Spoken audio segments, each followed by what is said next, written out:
Esta semana el Parlamento ha rechazado una declaración institucional propuesta por Bildu y Aralar Navai instando a acatar la sentencia del Tribunal de Derechos Humanos de Estrasburgo sobre la doctrina Parot. UPN y Partido Popular han votado en contra y PSN no ha votado. Esta semana también se ha hablado del traslado de salesianos y de la renta de inclusión social.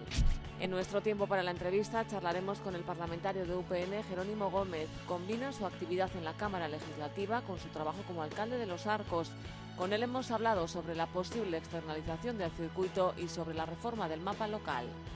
El astronauta Pedro Duque participó en una nueva edición del ciclo Mesas de Debate de la UCNA y el Parlamento de Navarra. La mesa redonda reunió a agencias espaciales, centros de investigación, universidades y cargos de gestión política que ofrecieron una completa visión sobre la inversión en la investigación espacial. ¿Qué tal? ¿Cómo están? El consejero de Política Social dice que no puede aceptar la recomendación del Defensor del Pueblo para revisar las denegaciones de la renta básica. Así lo ha dicho en el Parlamento. Javier Eneriz le había pedido al Gobierno que abonara la ayuda a quienes la pidieron antes de que entrara en vigor la nueva ley. Una semana en la que la sentencia de Estrasburgo sobre la doctrina Parot sigue confrontando a los grupos navarros. UPN y Partido Popular han rechazado esta declaración para acatar la sentencia de la doctrina Parot por considerarla cargada de intencionalidad política. Y frente a esa intencionalidad política de aplaudir una sentencia que nosotros acatamos pero no compartimos, pues lógicamente hemos votado en contra. Lo que hacemos es una llamada a la unidad de los partidos con las víctimas del terrorismo de ETA. Y ese llamamiento va sobre todo al Partido Socialista, que una vez más no ha querido participar en la votación. Nosotros estamos con el Estado de Derecho y estamos con las víctimas, pero entendemos que en una sociedad democrática, en una sociedad que se rige por el Estado de Derecho, este se tiene que cumplir. Y esta es nuestra posición. Y por tanto, como son cuestiones tan evidentes, no vamos a participar en ninguna votación de esta materia. El líder de los socialistas navarros ha denunciado lo que a su juicio ha sido una campaña de manipulación contra su partido.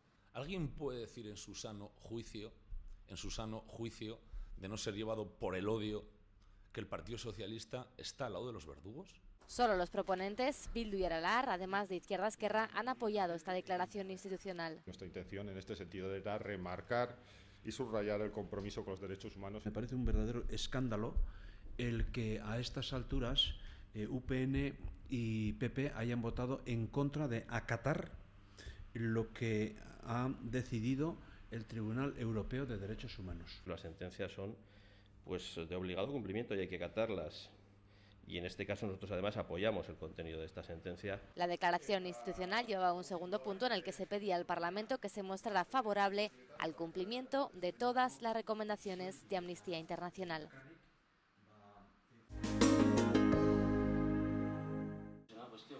El Defensor del Pueblo, a instancias de la Plataforma en Defensa de la Renta Básica, pidió al Departamento que concediese la ayuda a las personas que se vieron afectadas por el cambio legislativo en la materia. El caso se judicializó en el contencioso administrativo, con sentencias favorables y desfavorables al Gobierno.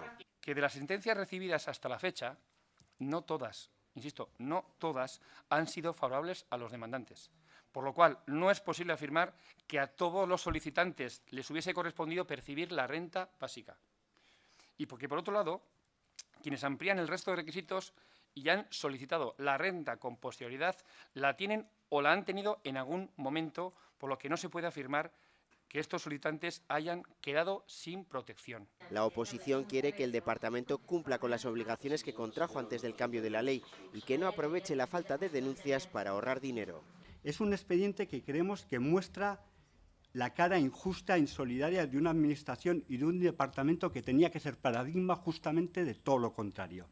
Y nosotros y nosotras le vamos a pedir que sea justo. Lo que no puede ser es que les estemos diciendo ahora que tienen que ir a los tribunales ni que tienen que hacer no sé qué virguerías. La Administración no ha cumplido con lo que dicen las órdenes forales y las leyes forales. Irresponsabilidad de las administraciones. El consejero Aggi ha explicado además en el Parlamento que la partida para 2014 para convocatorias de ayuda al desarrollo será de más de 4 millones de euros, algo que mejora lo que ha habido en los presupuestos de 2013. El gasto del Gobierno destinado a las ONGs ha pasado de 20 millones en 2008 a casi 5,5 millones en 2013. El consejero de Fomento, Luis Zarraluki, ha afirmado que es posible que Salesianos tenga que pagar gastos en la operación para su traslado, que inicialmente iban a ser asumidos por la empresa pública Nasubinsa. Zarraluki ha asegurado en sede parlamentaria que el proyecto Donapea tiene poco que ver con la operación de Salesianos, que rondará los 45 millones de euros. Los ingresos de la operación de Salesianos para el Ayuntamiento de Pamplona se prevén en 12,7 millones y para el Ayuntamiento de Hues en 1,3 millones.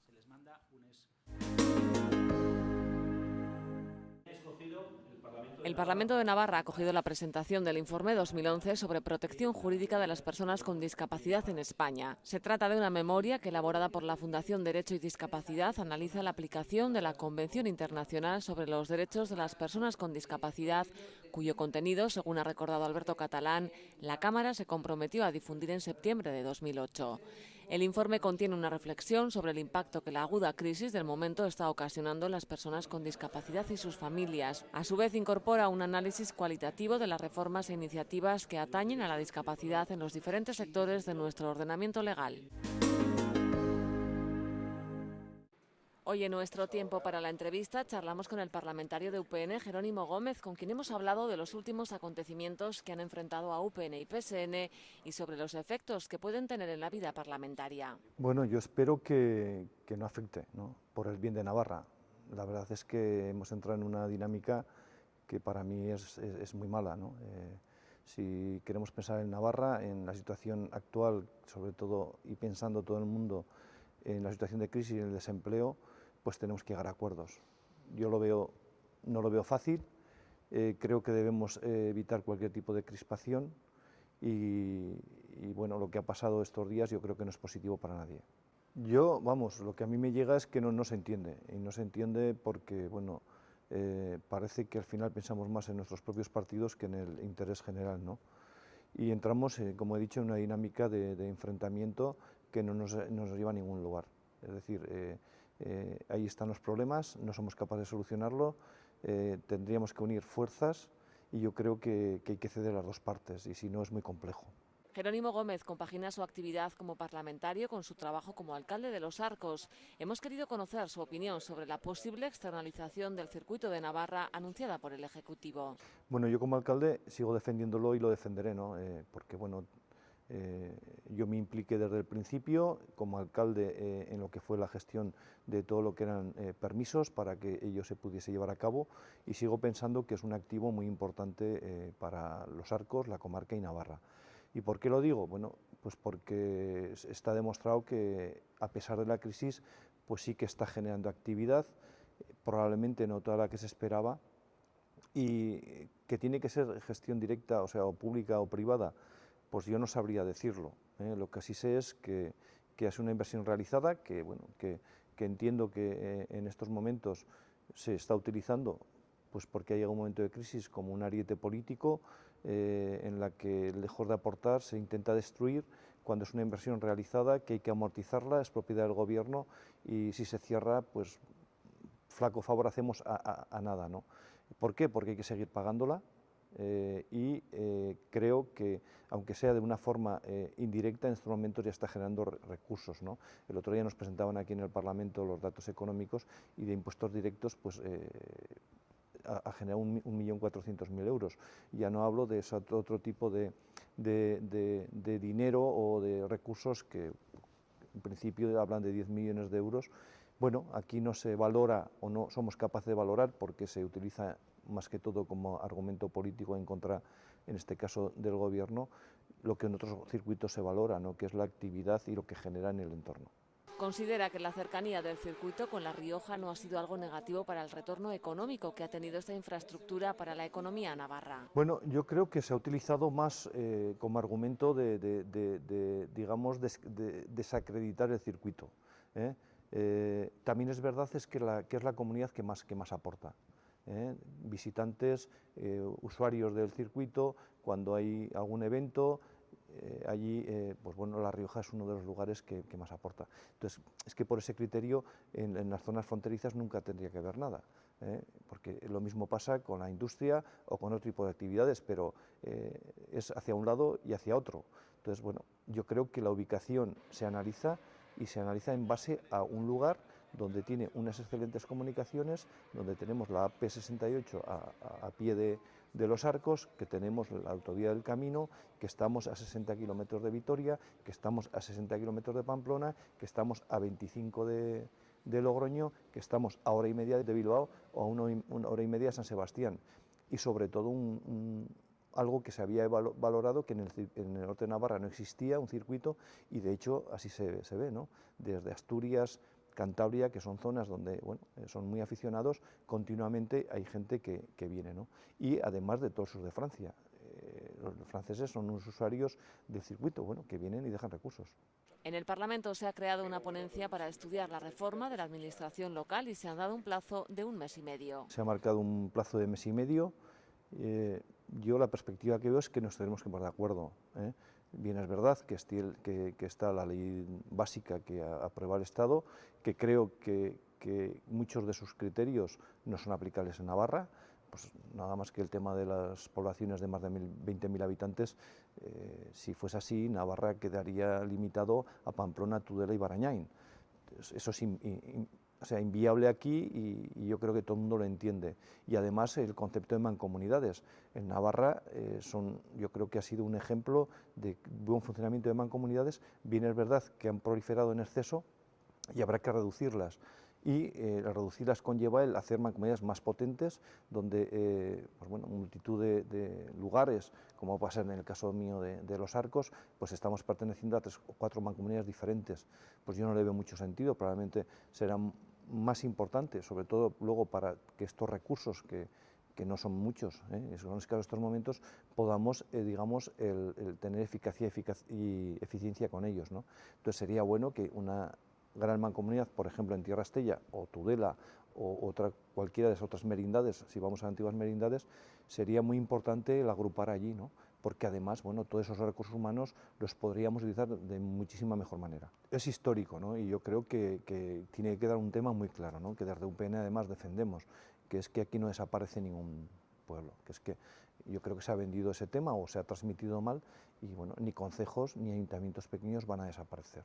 Lo que se trata es que hay que reconocer que el número de ayuntamientos, 272 o no sé exactamente 300 y pico concejos, pues bueno, eso hay que intentar enjugarlo, y que ayuntamientos pequeños, concejos pequeños, podamos tener calidad de servicio y servicios para poder seguir viviendo en nuestros pueblos, porque es que si no se hace así, al final todo el mundo vamos a venir a vivir a Pamplona o a Tudela. Yo creo que es el gran error que se cometería, y para que las personas sigan viviendo en su medio, y queremos, Navarra es una comunidad extensa, 10.000 kilómetros cuadrados, si queremos tener población y mantener los servicios, pues bueno, yo creo que hay que darlos, ¿no? Y hay que darlos.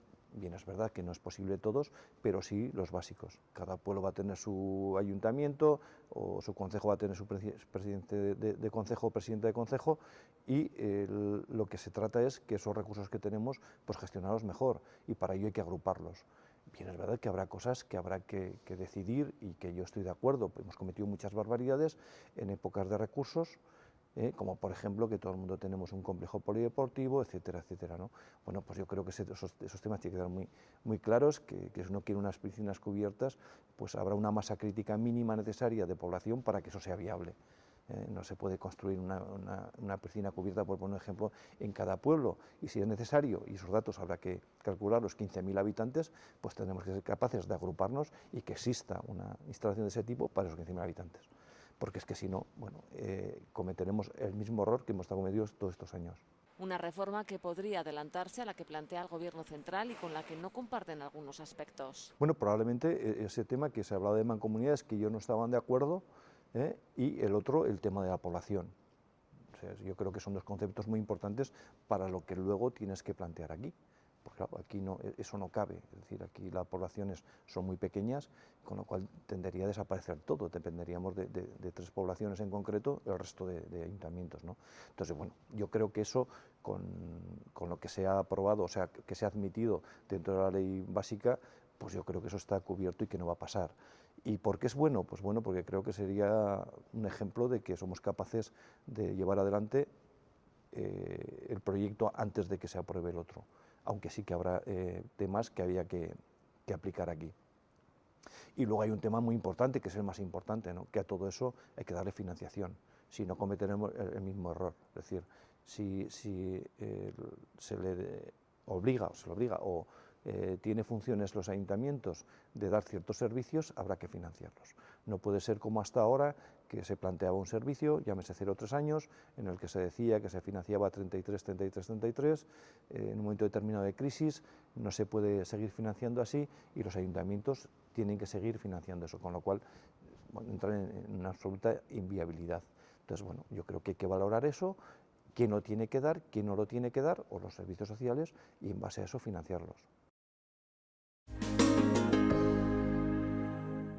Y en el reportaje de esta semana escucharemos al astronauta Pedro Duque, que ha participado en una nueva edición del ciclo de mesas de debate de la Universidad Pública de Navarra y el Parlamento. Ha hablado a través de una videoconferencia sobre la inversión en investigación y desarrollo espacial. Bajo el título "Con tantos problemas en la Tierra, investigar en el espacio, investigación espacial, un viaje de ida y vuelta", la Universidad Pública de Navarra celebró una mesa redonda con expertos del sector espacial. Agencias espaciales, centros de investigación, universidades y cargos de gestión política ofrecieron una completa visión sobre el tema a debatir. Mediante videoconferencia, el astronauta Pedro Duque manifestó que los recortes de España en su aportación a la Agencia Espacial Europea, la ESA, son muestra de que España no cree en su futuro. Simplemente hacemos cosas muy espectaculares y por lo tanto la gente se fija, pero al fin y al cabo en España pues se deben gastar ahora mismo unos 3 euros por habitante y año. Lo cual quiere decir que, bueno, pues comparado con muchas otras cosas, no es una cantidad grande. No fue el único ponente que incidió en esa idea. La inversión de los países a la Agencia Espacial Europea es una decisión del propio país. Las actividades espaciales han empezado a ser parte de la vida cotidiana de todo el mundo. Aún nosotros no nos damos cuenta porque no sabemos los detalles de cómo funciona, pero hay muchísimas cosas de uso diario que dependen de aplicaciones espaciales. Entonces, en Europa en particular, todo esto acontecimiento y todos estos resultados se han conseguido a través de investigaciones y a través de soporte que la Agencia Espacial da a la industria, a la universidad y a los centros de investigación. Todo lo que se hace en la Agencia Espacial está dividido entre los países según cuánto dinero los países ponen. Entonces, si uno va a saber cuántos staff hay de cada país, uno se puede tener una idea de la proporción, porcentaje de contributo económico de cada país. Si un país tiene más staff es porque paga más, si tiene menos staff es porque paga menos. El país o región que pone al principio fondos públicos en la investigación del espacio, pues termina a cabo de quizás 10-15 años con una industria exportadora que hace subir el nivel de vida. Y bueno, pues al final pues, se traduce en impuestos que revierten al Estado en mucho más dinero que tendría que ser gastado. La colaboración facilita, primero que todo, beneficio político y económico mutual por la gente que colabora, acciones humanitarias que no se podrían empezar o portar a conclusión con el presupuesto de un país solo, soporte durante desastre, soporte a países en vía de desarrollo que no tienen recursos para desarrollar el espacio y la cooperación entre varios países puede llegar a esto y naturalmente observación, análisis de lo que está pasando en la Tierra. El astronauta español, que lidera la Oficina de Operaciones de Vuelo de la Agencia Espacial Europea, reiteró la necesidad de invertir en investigación espacial tras recordar que en la fase inicial son los poderes públicos quienes deben establecer las directrices y estrategias para que los centros de investigación, universidades y empresas trabajen en el desarrollo de la tecnología que posteriormente revertirá en el país. El espacio lo que hace es proporciona el empuje para que las industrias traten problemas de una manera diferente, con una precisión diferente y todo ese tratamiento de problemas con precisión diferente y teniendo unos requisitos que normalmente no existen, pues hacen que se produzcan los inventos. El astronauta, además de explicar su trabajo en la Agencia Espacial Europea, se refirió a la capacidad de hacer investigación y desarrollo espacial desde las universidades y las pequeñas ciudades. Estamos empezando a poder colaborar con las...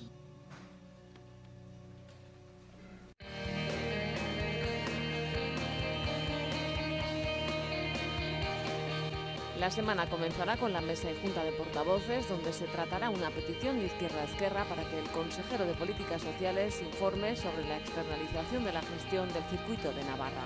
También se tratará la tramitación de una proposición de ley foral sobre modificación del impuesto sobre sociedades. Otro de los asuntos a tratar será una moción del Partido Popular que insta al Gobierno de Navarra a crear el Registro Unificado de Entidades de Voluntariado de Navarra. El martes, la consejera de Economía y Hacienda acudirá al Parlamento para informar sobre las líneas previstas en materia de fomento del emprendimiento. Lourdes Goicoechea también hablará sobre el cierre de INASA. También se debatirá una moción por la que se insta al Gobierno de Navarra que se incluya la ludopatía como una adicción patológica sin sustancias en el Plan Foral de Drogodependencias, aprobado en 2012. El miércoles, el Aula de Derecho Parlamentario acogerá una charla sobre el referéndum y la reforma electoral en Italia. El jueves y viernes habrá sesión de pleno. Se debatirá y votará el dictamen aprobado por la Comisión de Presidencia, Justicia e Interior en relación con la proposición de ley foral de reconocimiento y reparación moral de los navarros asesinados a raíz del golpe militar de 1936.